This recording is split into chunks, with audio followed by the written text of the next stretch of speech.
ஒடிசாவில் ஐபிஎல் சூதாட்டத்தில் ஈடுபட்டு பல லட்சம் ரூபாய் கல்லா கட்டி வந்த சூதாட்ட கும்பல் தலைவன் கட்டுக்கட்டான பணத்தோடு போலீசாரிடம் சிக்கியிருக்கிறார். அப்பாவி மக்களை சூதாட்டமாட வைத்து ஏமாற்றி வந்த சம்பவத்தின் பின்னணி என்ன?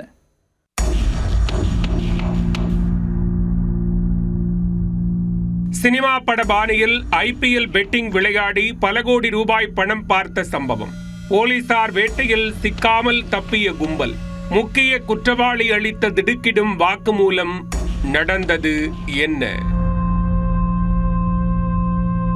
ஒடிசாவின் சுந்தர்கர் மாவட்டத்தில் உள்ள ஜோகேட்டா அசன்பேடா கிராமத்தில் சட்டவிரோதமாக ஐபிஎல் சூதாட்டம் நடத்தப்படுவதாக அதிபாரி காவல் நிலைய போலீசாருக்கு தகவல் கிடைத்துள்ளது. உடனே அதிரடி வேட்டையில் இறங்கிய போலீசார் ஊருக்கு ஒதுக்குப்புறமான பகுதியில் உள்ள குடோனை சுற்றி வளைத்து உள்ளே நுழைந்தனர்.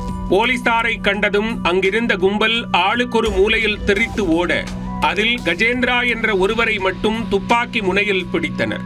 முக்கிய குற்றவாளியான இவரிடம் மேற்கொண்ட விசாரணையில் பல திடுக்கிடும் தகவல்கள் வெளிவந்து ஒடிசா அரசாங்கம் ஷாக் ஆகியுள்ளது.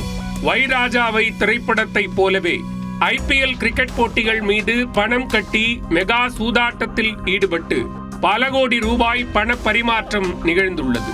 ஒரு ஓவருக்கு எத்தனை ரன், எத்தனை விக்கெட் என்பதை மையப்படுத்தி 1000 ஆரம்பித்து பல லட்சம் ரூபாய் வரை பலரும் சூதாட்டம் ஆடியுள்ளனர். இதனையடுத்து கைதான கஜேந்திரா மீது வழக்கு பதிந்த போலீசார் சூதாட்ட குடோனில் இருந்த வங்கி பாஸ்புக், பல சிம் கார்டுகள் உள்ளிட்டவற்றை பறிமுதல் செய்துள்ளனர்.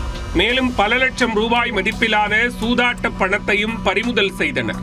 வழக்கின் முக்கிய துப்பாக 2 கோடி ரூபாய் பணப்பரிவர்த்தனை நிகழ்ந்த பைன்ஸ்ரீ சாஹூ என்ற பெண்ணின் வங்கி கணக்கும் சிக்கியுள்ளது. இதனையடுத்து சூதாட்டத்தில் ஈடுபட்டு தப்பியோடிய கும்பலை பிடிக்க தனிப்படை அமைக்கப்பட்டுள்ளது. அதில் மேலும் பல முக்கிய தலைகள் சிக்குவார்கள் என எதிர்பார்க்கப்படுகிறது.